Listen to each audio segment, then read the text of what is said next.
hermanos, estamos nuevamente aquí con ustedes a través de este medio, agradecidos con nuestro Dios porque Dios nos ha sostenido, nos ha guardado, nos ha cuidado y nos ha provisto.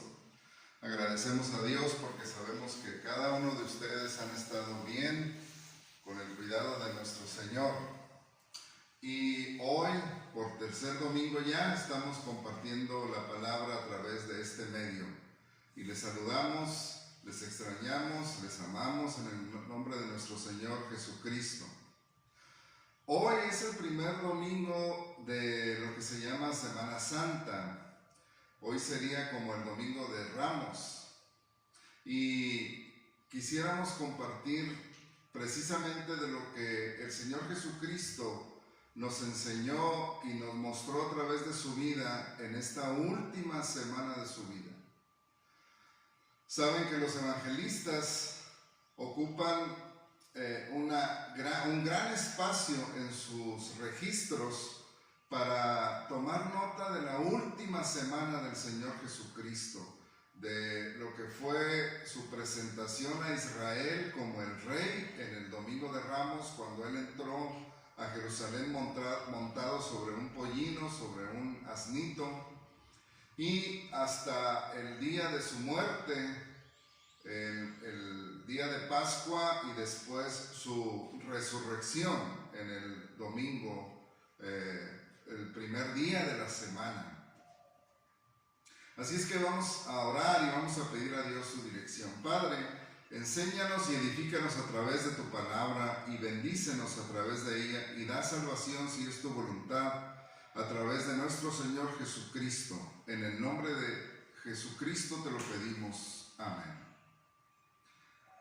En Juan capítulo 19 se relata precisamente la crucifixión y muerte de nuestro Señor Jesucristo. Y dice que ahí, en esa ocasión, el Señor Jesucristo antes de morir pronunció una palabra. Bueno, en griego es una sola palabra, en español está en nuestras Biblias traducido como dos palabras, consumado es. En griego es una sola palabra, tetelestai. Y ahorita vamos a hablar de eso. El domingo en que el Señor Jesucristo se presentó ante el pueblo de Israel como el rey, y que se llama Domingo de Ramos porque la gente tomó pues ramas de palmeras y tomó sus mantos y recibió al Señor Jesucristo con aclamaciones de Hosana, bendito el que viene en nombre del Señor. El que viene en el nombre del Señor, y la gente aclamó al Señor Jesucristo. Ellos tenían sus expectativas acerca del rey de Israel. Este rabí o profeta de Galilea, como algunos le llamaron, había mostrado tener el poder de Dios y había hecho muchos milagros, de manera que muchos judíos tenían una esperanza de que él iba a liberarles del yugo romano. Esa era su expectativa. Paradójicamente recibieron a un rey al cual ellos querían decirle qué hacer.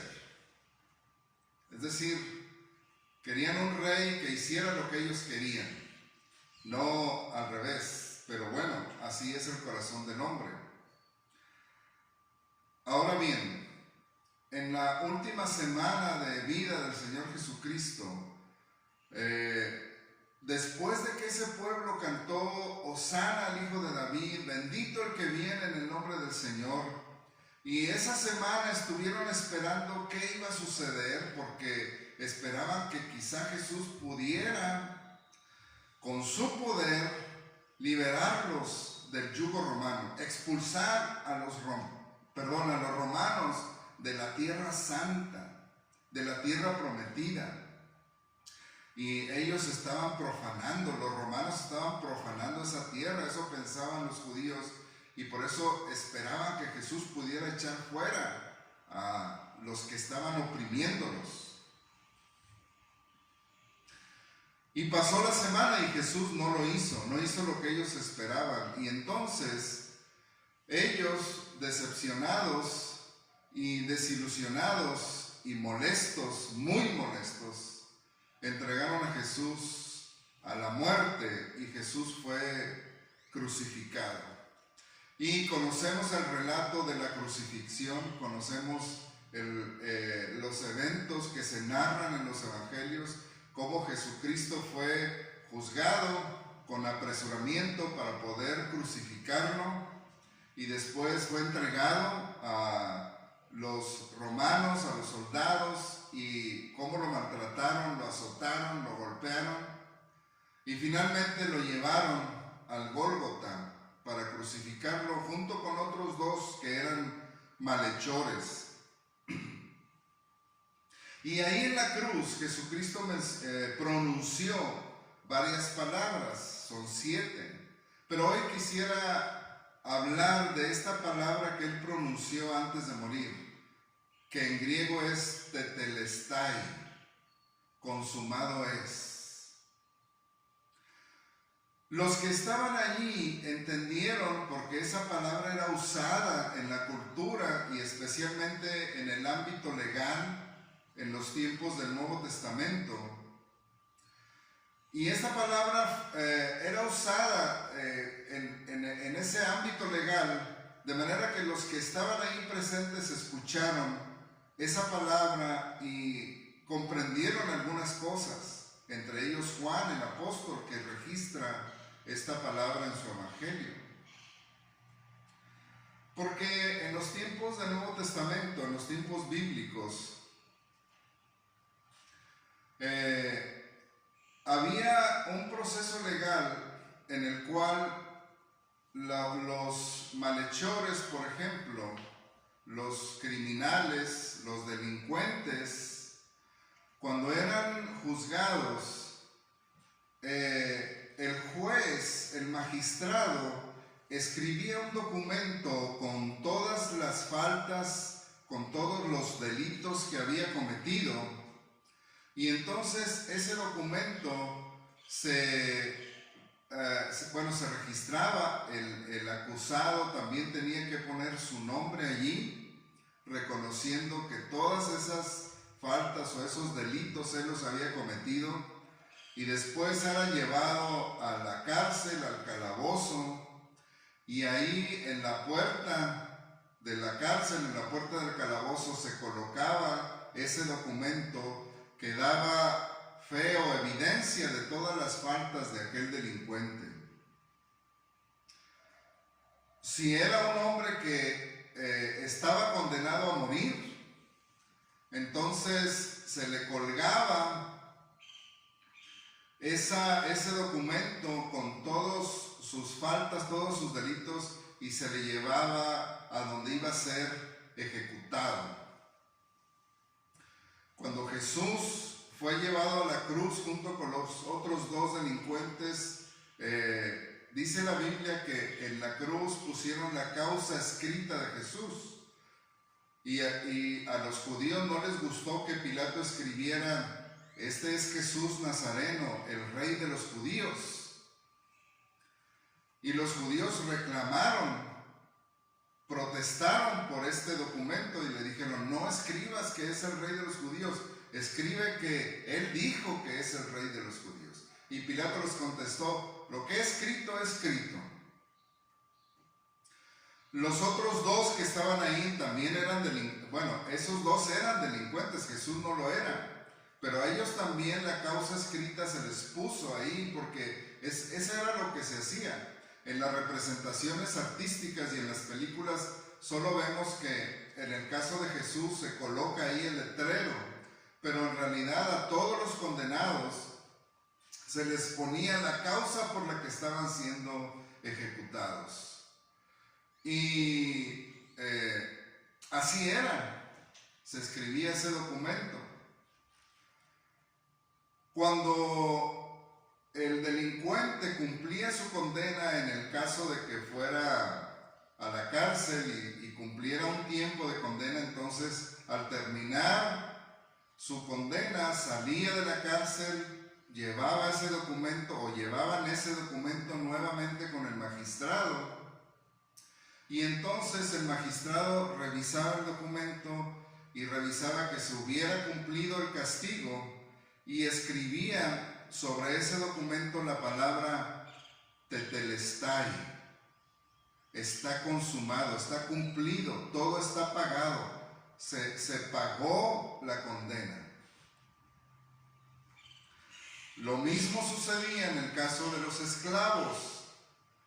En los tiempos bíblicos las personas podían llegar a ser esclavos, una porque habían sido capturados en alguna batalla, o sea, el enemigo los había capturado y entonces eran tomados como esclavos o vendidos como esclavos.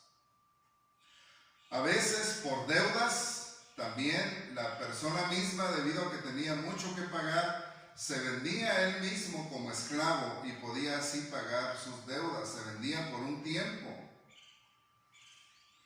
Y sucedía también que en el mercado de esclavos, cuando las personas eran vendidas, compradas, etc., entonces podía ser que alguien pagara para que yo fuera liberado de mi esclavitud. Podrían ser mis familiares, podrían ser mis amigos o podría ser alguien que me estimara mucho al grado de pagar para que yo pudiera ser libre de la esclavitud. Cuando eso sucedía, entonces también el esclavo era llevado ante el magistrado, se revisaba que se hubiera pagado lo que era necesario y entonces se le daba al esclavo un documento de libertad en el que el juez escribía la palabra tetelestai. Todo está pagado, no hay ninguna deuda. Esa es la palabra que Jesús usó ahí en la cruz cuando estuvo clavado pagando por nuestros pecados. Y los que escucharon esta palabra, incluidos Juan, y también los soldados que estaban ahí alrededor, ellos entendieron el significado de esta palabra y con esta sola palabra, admirablemente Jesús nos da una definición, una descripción de lo que es la redención. Tetelestai, todo está consumado. Ahora, si revisamos nuestra Biblia en Colosenses capítulo 2, vemos que Pablo también se refiere a esto cuando dice que en la cruz, ahí en Colosenses capítulo 2, versículos 13 al 15, dice así: y a vosotros, estando muertos en pecados y en la incircuncisión de vuestra carne, os dio vida juntamente con él, perdonándoos todos los pecados, anulando el acta de los decretos que había contra nosotros, que nos era contraria, quitándola del medio y clavándola en la cruz, y despojando a los principados y a las potestades, los exhibió públicamente, triunfando sobre ellos en la cruz. Jesús en la cruz pagó por todos nuestros pecados. Y dice aquí el apóstol Pablo, usando esta imagen de ese documento, dice que Él anuló el acta de los decretos que había contra nosotros. La palabra en griego que usa el apóstol Pablo para anular significa borrar completamente. Anuló el acta de los decretos que había contra nosotros, que nos era contraria, la quitó del medio y la clavó en la cruz. Ahora, volviendo a esta imagen de lo que se hacía con los delincuentes y los esclavos al cumplir su condena o al ser liberados, vemos que Pablo usa esta imagen y usa esto del documento que había contra nosotros, el acta que había contra nosotros. Ahora quiero decirle esto: Dios tiene registrada toda nuestra vida, todos nuestros actos, todas nuestras palabras, todos nuestros pensamientos, todos nuestros sentimientos están registrados por Dios, perdón. No hay nada que escape a su voluntad, no hay nada que escape a su conocimiento. Y dice el apóstol Pablo, es como un acta que se está escribiendo contra nosotros, porque nos es contraria. Porque el Señor Jesús dice que vamos a dar cuenta de toda palabra que hablemos. Y vamos a dar cuenta ante Dios de todas las cosas que hayamos hecho, de todo lo que hayamos pensado, de todo lo que hayamos sentido. Y a veces nosotros tenemos la idea de que, bueno, Dios va a pesar las cosas buenas que hacemos y va a pesar las cosas malas, y si las cosas buenas son más que las malas, entonces pues estamos salvados. La Biblia no dice eso. ¿Y por qué Dios había de actuar así si ni siquiera aquí en la tierra las leyes y los magistrados actúan de esa manera? No es así. Si usted comete un delito y es llevado ante el juez y se le halla culpable de ese delito, usted no puede argumentar que ha hecho muchas cosas buenas y que en base a eso el juez lo debe de dejar libre. Si usted cometió un delito, debe pagar por ese delito. Y no puede argumentar diciendo, pero pues sí, robé, pero soy un buen esposo, soy un buen padre, soy cumplido en mi trabajo, llego temprano. El juez no va a tomar en cuenta eso. ¿Por qué Dios tendría que tomar en cuenta eso? Si hemos cometido un delito, debemos pagar. Y dice el apóstol Santiago que cuando uno quebranta la ley de Dios en un solo mandamiento, se hace culpable de todos.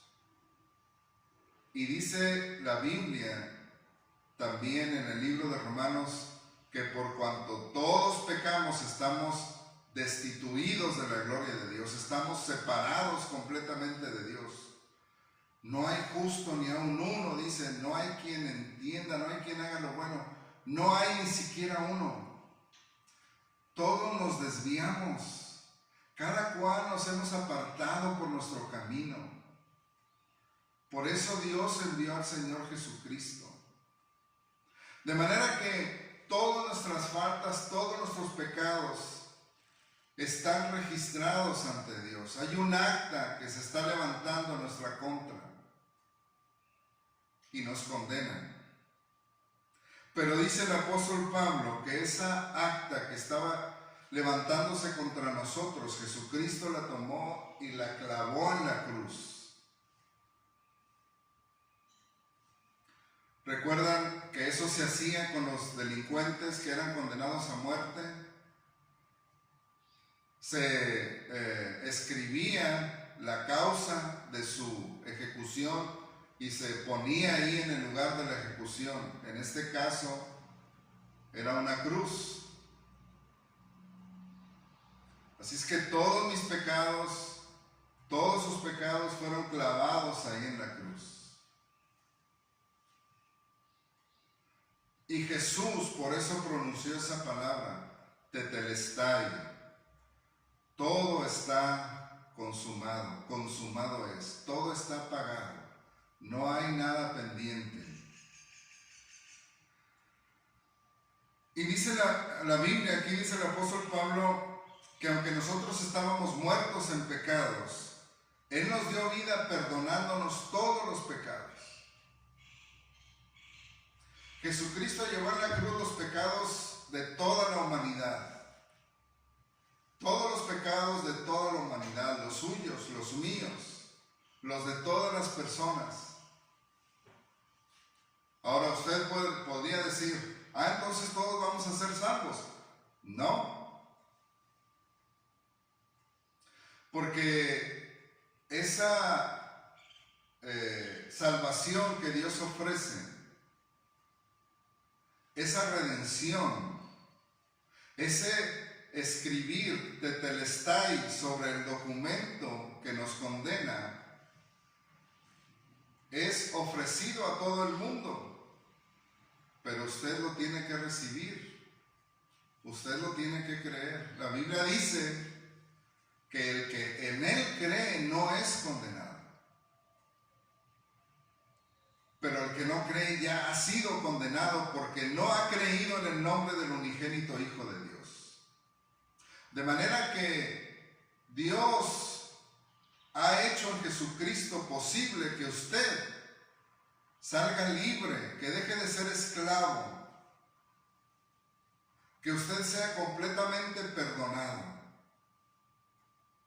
Por eso dice también el apóstol Juan en 1 Juan 1:9 que si confesamos nuestros pecados, Él es fiel y justo para perdonarnos nuestros pecados y limpiarnos de toda maldad. A usted y a mí se nos ha colocado ese documento. Vamos así camino a la condenación, como aquellos hombres condenados que se les colgaba ese documento donde se registraban sus delitos y sus faltas. Y luego ese documento se ponía sobre la cruz, sobre el lugar de la ejecución. Pero dice el apóstol Pablo que el Señor Jesucristo anuló el acta, esa acta de los decretos que había contra nosotros, y la clavó en la cruz. La quitó de en medio. Quiero decirle esto y quiero invitarle a que considere esto. Jesús explicó en esa sola palabra, tetelestai, la doctrina de la redención. Es decir, Él pagó por usted y por mí. Nosotros éramos esclavos, estábamos muertos, dice aquí el apóstol Pablo, estábamos muertos, no podíamos hacer nada. Lo voy a ilustrar de esta manera. Imaginen que esta pluma es usted o soy yo, y mi dedo pulgar es el pecado. El pecado nos tiene tan sujetos que no podemos hacer nada, no podemos levantarnos, estamos muertos, no podemos reaccionar a Dios. Aunque a veces queremos hacerlo como aquellos que aclamaron a Jesús cuando llegó a Jerusalén el domingo de Ramos, diciendo: Hosana al Hijo de David, Hosana a las alturas, bendito el Rey que viene en el nombre del Señor. Y decimos cosas así como: ay, Diosito, yo quiero mucho a Diosito, lo amo. Es mentira. Igual que aquellas personas, en cuanto Dios no hace lo que nosotros queremos que haga, entonces nos rebelamos, reaccionamos, reclamamos. Nos formamos una idea de Dios, como aquellos que querían que Jesús expulsara a los romanos de su tierra. Y cuando Jesús no lo hizo, entonces ya no fue rey, porque no hizo lo que ellos querían. Lo rechazaron y lo crucificaron. Así somos nosotros. Y el pecado nos tiene así sujetos. Entonces, Jesucristo viene y es Él el que libera nuestra vida y nos toma para Él. Y Él nos toma para Él y nos redime y nos compra. Nos ha comprado con su sangre, dice la Biblia. Hemos sido comprados al precio de su sangre. Y aún así somos, en nuestra naturaleza, tenemos la tendencia a alejarnos de Dios y Él nos atrae. Y nosotros queremos alejarnos, pero Él nos atrae. Y así, hasta que Dios, dice la Biblia, terminará su obra en nosotros. Dios completará su obra en nosotros. Así es que quiero invitarle hoy a que considere seriamente su condición. Si Jesús murió en la cruz es porque no había ninguna otra manera en que nosotros pudiéramos ser salvos. No había otra manera. Dice el apóstol Pablo que Jesucristo murió en la cruz y que si hubiera otra manera en que el hombre pudiera llegar a Dios aparte de Jesucristo, entonces hubiera sido una tontería que Dios dejara morir a su Hijo en la cruz. Si hubiera otro camino, si hubiera otra manera, Dios no hubiera dejado que su Hijo fuera crucificado, pero no hay otra manera. Por eso el Señor Jesucristo una y otra vez lo registra el apóstol Juan, dice: yo soy el camino, la verdad y la vida. Nadie viene al Padre sino por mí. Yo soy el pan de vida, el que a mí viene nunca tendrá hambre y el que en mí cree no tendrá sed jamás. Yo soy la luz del mundo, el que me sigue no andará en tinieblas. Yo soy la puerta, el que por mí entrare será salvo. Yo soy la resurrección y la vida, el que cree en mí aunque esté muerto vivirá. Él es la respuesta, Él es el camino, Él es quien puede salvarnos, no hay nadie más. Y por eso la solución es que usted invoque al Señor Jesucristo. Él murió en la cruz, derramó su sangre y usted necesita entregarle su vida, necesita creer en Él. Jesucristo murió el día de la Pascua y en ese día se sacrificaba un cordero, y la historia relata que fue en Egipto la primera Pascua, y ahí Dios instruyó a su pueblo para que sacrificara un cordero y pusiera la sangre en los marcos de las puertas de sus casas para que los que estuvieran allí no murieran. Así es que sacrificaron el cordero, pero tenían que aplicar la sangre. Y yo quiero decirle hoy, Jesucristo, que es el Cordero de Dios que quita el pecado del mundo, fue sacrificado, fue crucificado. Su sangre fue derramada. Y su muerte es suficiente para salvar a todo el mundo, pero es eficaz solo en aquellos que la reciben. Así como en Egipto tenían que tomar la sangre y aplicarla sobre los marcos de las puertas, así también la sangre del Señor Jesucristo debe ser aplicada sobre su vida. Quiero decir, esto es a través de la fe. Es a través de la fe. Jesucristo dijo, y eso lo leemos en el Evangelio de Juan: el que oye mi palabra y cree al que me envió tiene vida eterna. Él es el camino, no hay otro. El apóstol Juan escribe en su primera carta diciendo: este es el testimonio. Dios nos ha dado vida eterna y esta vida está en su Hijo. El que tiene al Hijo tiene la vida. El que no tiene al Hijo de Dios no tiene la vida. ¿Es muy estrecho? Sí. ¿Muy radical? Sí. Pero es el único camino. Es la única manera en que podemos acercarnos a Dios. No hay nadie que nos lleve al Señor Jesucristo. Y los apóstoles, cuando predicaron ahí en Jerusalén, en Hechos 4:12, le dijeron a los líderes religiosos de Israel: en ningún otro hay salvación. En ningún otro hay salvación, porque no hay otro nombre bajo el cielo dado a los hombres en el cual podamos ser salvos. No hay otro nombre. Crea en el Señor Jesucristo, acérquese a Él, clame a Él. Reconozca su condición, reconozca que todos esos delitos que han sido colgados sobre nosotros, ese documento que se ha escrito es verdad. Fírmelo y diga: es cierto, yo soy pecador, yo merezco ser condenado. Pero entonces vuelva su vista hacia el Calvario y mire al que murió por usted y dése cuenta que esa acta que fue escrita contra usted fue clavada en la cruz y ahora todo está consumado, todo está pagado, tetelestai, no hay nada pendiente.